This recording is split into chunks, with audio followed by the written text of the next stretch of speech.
Le parc Montsouris est l'un des 3 grands parcs publics, avec le parc Monceau et les Buttes-Chaumont, du vaste projet de rénovation urbaine de Paris, entrepris par l'empereur Napoléon III et le baron Haussmann, préfet de Paris. Les travaux démarrent en 1867 et son ouverture a lieu en mars 1878. Jean-Pierre Barillet-Deschamps introduit le vallonnement dans les jardins parisiens, au point que cette innovation deviendra un système codifié pour toute l'école paysagère française du XIXe siècle. Volontairement organisé autour de la ligne de chemin de fer Paris-Sceaux, le parc Montsouris est un jardin de gare, tel que le définit le paysagiste Édouard André. À Montsouris, les installations qui ont suivi l'ouverture au public ont conforté la vocation divertissante du parc. Chalet de vente ou de service à partir de 1879, théâtre de Guignol à partir de 1894. À la fin du siècle, les kiosques à musique se multiplient dans les parcs publics et deviennent des lieux d'expression de la chanson populaire.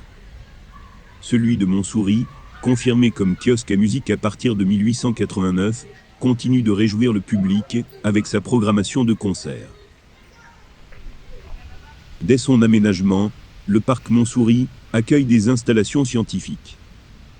L'Observatoire astronomique, dit Bureau des longitudes, prend place en 1875 dans un pavillon construit par l'architecte Adolphe Huget. Ce bureau formait les élèves de la marine, mais également les explorateurs.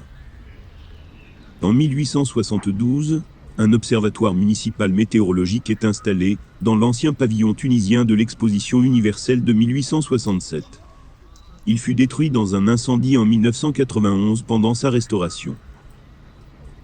Météo France quitte Montsouris en 2003, mais conserve l'utilisation des instruments modernisés.